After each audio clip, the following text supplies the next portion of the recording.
రాష్ట్రంలో ఖరీఫ్ సీజన్ సన్నాహాలు మొదలయ్యాయి.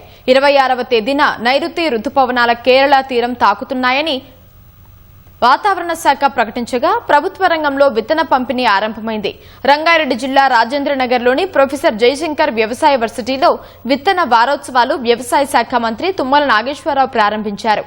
సీఎం ఆదేశాల మేరకు రాజేంద్రనగర్ సహా వరంగల్, ఆదిలాబాద్, ఖమ్మం, మహబూబాబాద్ వంటి తదితర ప్రాంతాల్లో మొత్తం 27 చోట్ల కేంద్రాలు ఏర్పాటు చేసి విక్రయాలు మొదలు పెట్టడంతో రైతుల్లో ఆనందం నెలకొంది.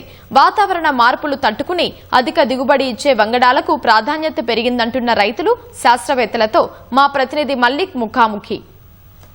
ప్రొఫెసర్ జయశంకర్ వ్యవసాయ విశ్వవిద్యాలయం విత్తన వారోత్సవాలు ఘనంగా ప్రారంభమయ్యాయి. ఈ విత్తన మేళా ద్వారా రైతులకు అవసరమైన విత్తనాలు పంపిణీ చేయాలని చెప్పి యూనివర్సిటీ లక్ష్యంగా పెట్టుకుంది.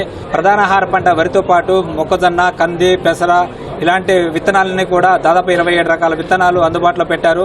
కల్తీ విత్తనాలకి చెక్ పెట్టాలన్న లక్ష్యంతో రాష్ట్ర ప్రభుత్వం ఆదేశాల మేరకు ఈ వ్యవసాయ యూనివర్సిటీ విశ్వవిద్యాలయం ప్రత్యేక చొరవ తీసుకుని గత కొన్నేళ్లుగా ప్రతి ఏడాది సీజన్ ఆరంభంలో ఇలాంటి కార్యక్రమాలు చేపడుతుంది. ఈసారి కూడా పెద్ద ఎత్తున విత్తన వారోత్సవాల్లో భాగంగా విత్తనాలు పంపిణీ చేసే కార్యక్రమం కొనసాగుతుంది. రాజేంద్ర నగర్లోని వ్యవసాయ విశ్వవిద్యాలయంతో పాటు రాష్ట్ర వ్యాప్తంగా వ్యవసాయ ప్రాంతీయ పరిశోధన కేంద్రాలు, కృషి విజ్ఞాన కేంద్రాలు మొత్తం 27 కేంద్రాలు యొక్క విత్తనాల పంపిణీ సాగుతుంది. కొంతమంది రైతులు మన విత్తనాలు తీసుకోవడానికి ఇక్కడికి వచ్చారు, వాళ్ళతో మాట్లాడదాం. చెప్పండి, మీరు ఎక్కడి నుంచి వచ్చారు? అంటే గత ఏడాది ఏ విత్తనాలు తీసుకున్నారు, ఈ సంవత్సరం ఏం తీసుకున్నామని వచ్చారు? సార్, నా పేరు జనార్దన్.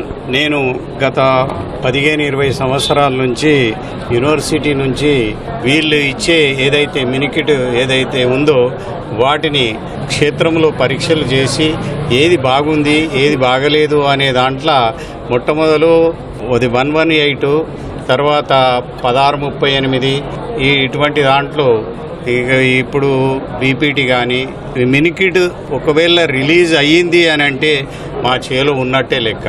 ప్రతి విత్తనాన్ని మనము ప్రొక్యూర్ చేసుకుంటూ రైతులకు అందజేస్తున్నాం సార్. నాణ్యమైన విత్తనం రైతన్నకు నేస్తం అనే నినాదంతో వ్యవసాయ యూనివర్సిటీ విత్తనాలు అంటే విక్రయిస్తుంది.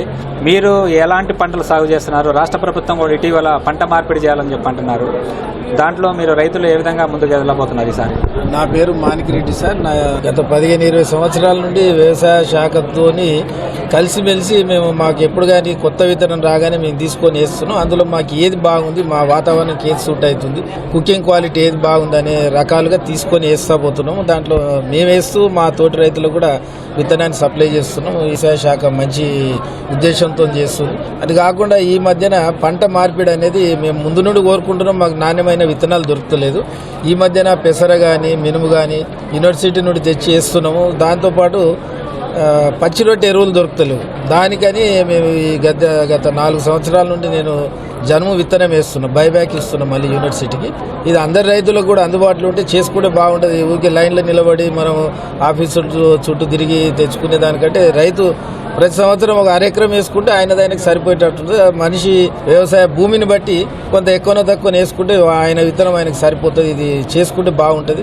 మంచి ఉద్దేశంతో చేస్తుండని నేను భావిస్తున్నాను సార్. సంతోషం. రైతులు ఇటీవల కాలంలో రసాయన ఎరువులు ప్రత్యేకించి యూరియా విచక్షణ రహితంగా వాడుతున్నారు. యూరియా వినియోగం తగ్గించకపోతే నేల సారం పడిపోతుంది, అలాగే పంట దిగుబడులు పడిపోతాయి. ఈ పరిస్థితుల్లో రైతు ఆదాయం కూడా పడిపోతుంది. రాష్ట్ర ప్రభుత్వం మన రసాయన ఎరువులు తగ్గించి సేంద్రియ వైపు మళ్ళాలంటున్నారు.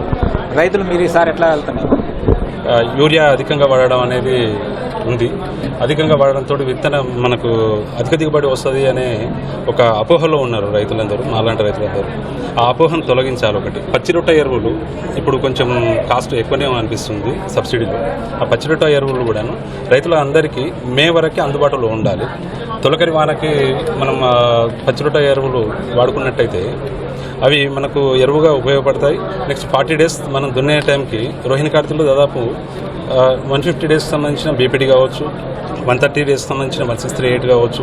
ఇలాంటి విత్తనాలను మనం వాడుకున్నప్పుడు 40 డేస్కి మన చేతికి వస్తుంది. దున్నడం కానీ అది సేంద్రియ ఎరువుగా మనకు మారడం కానీ దానికి కొంచెం టైం పడుతుంది. కాబట్టి మే వరకు మాకు ఈ విత్తనాలతో పాటు వాటిని కూడా అందుబాటులో ఉంచితే బాగుంటుందని చెప్పి కోరుకుంటున్నాం. ఇటీవల కాలంలో మహిళా రైతుల పాత్ర కూడా వ్యవసాయంలో గణనీయంగా పెరుగుతుంది. అంటే రాష్ట్ర ప్రభుత్వం అలాగే శాస్త్రవేత్తలు సూచించే సిఫారసులు అంటే మహిళా రైతులు పాటిస్తున్నారా?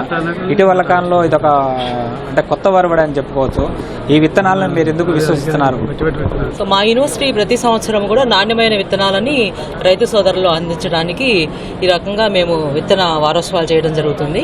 సో మేము తయారు చేసే నాణ్యమైన విత్తనాలని రైతు సోదరులు సద్వినియోగపరుచుకొని వాళ్ళ విత్తనాన్ని వాళ్ళే తయారు చేసుకోవడం ద్వారా ప్రైవేట్ కంపెనీ వాళ్ళు చేస్తున్న మోసాల నుంచి వాళ్ళు కాపాడుకోవాల్సిందిగా మేము ఆశిస్తున్నాము. సో మహిళా రైతులు చాలా విషయాల్లో చాలా టెక్నికల్గా కూడా సౌండ్ ఉంటారు. వాళ్ళు అంటే మేము ఏం చెప్పినా ఫస్ట్ వాళ్ళు గ్రహిస్తారు. ఏ హాని అంటే పురుగు మందులు ఎట్లాంటి హానికరమైన పురుగు మందులు ఉన్నాయి, వాటి వినియోగాన్ని ఎలా తగ్గించుకోవాలి, ఇవన్నీ కూడా మొన్న మధ్య మేము చేసిన రైతు ముంగిట్లో శాస్త్రవేత్తల ప్రోగ్రాంలో అంటే మహిళా రైతులకు ఎక్కువ చెప్పడం జరిగింది.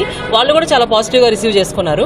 సో ఏ టెక్నాలజీ అయినా కూడా మహిళా రైతుల ద్వారానే ముందుకెళ్తుందని నేను నమ్ముతున్నాను. ఈ ఏడాది ఖరీఫ్ సీజన్ ప్రారంభమవుతున్న నేపథ్యంలో ఎల్నినో ప్రభావం ప్రారంభమైందని చెప్పి ఇన్కాయిస్ ప్రకటించింది.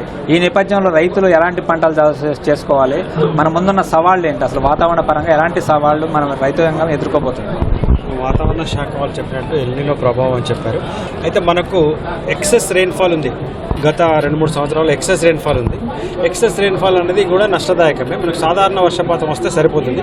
తక్కువ వర్షపాతం వచ్చినప్పుడు మాత్రం వరికి వెళ్లకుండా ఆరుతడి పంటలకు వెళ్తే బాగుంటుంది. అందులో ముఖ్యంగా పత్తి, తర్వాత మొక్కజొన్న, కంది ఇలాంటి రకాలకు, తర్వాత నీరు ఉన్న ప్రాంతంలో బాగా పుష్కలంగా ఉన్న ప్రాంతంలో మాత్రమే వరి సాగు చేస్తే మంచిది. ఇకపోతే విత్తనాలకు సంబంధించి చాలామంది రైతులకు తెలియని విషయం ఏంటంటే మనకు హైబ్రిడ్స్ తర్వాత రకాలు ఉంటాయి. ముఖ్యంగా మొక్కజొన్నలో, పొద్దుతిరుగుల్లో, పత్తిలో హైబ్రిడ్స్ ఉంటాయి.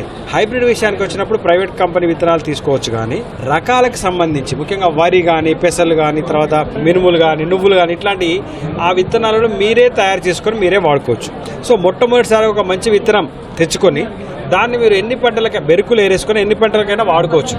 కాబట్టి అనవసరంగా మీరు ఈ స్వపరాగ సంపర్క పంటలైన వరి, మినుములు, పెసళ్ళు, ఇట్లాంటి నువ్వులు ఇట్లాంటి దానిలో ప్రైవేట్ కంపెనీల నుంచి అంటే నాణ్యమైన విత్తనాలు అమ్మని కొన్ని కంపెనీల నుంచి కొని నష్టపోయేదానికంటే మీ విత్తనం మీరే తయారు చేసుకొని మీరే వాడుకునే అవకాశం ఉంది. కాబట్టి మాలాంటి ఇలాంటి మేళాలు కానీ, యూనివర్సిటీస్ నుంచి కానీ, తెలంగాణ సీడ్ కార్పొరేషన్ నుంచి కానీ విత్తనాలు తీసుకెళ్ళి మీరు ఎన్ని పంటలకైనా వాడుకునే అవకాశం ఉంది, ఎప్పుడో బెరుకులు ఏరేసుకుంటే.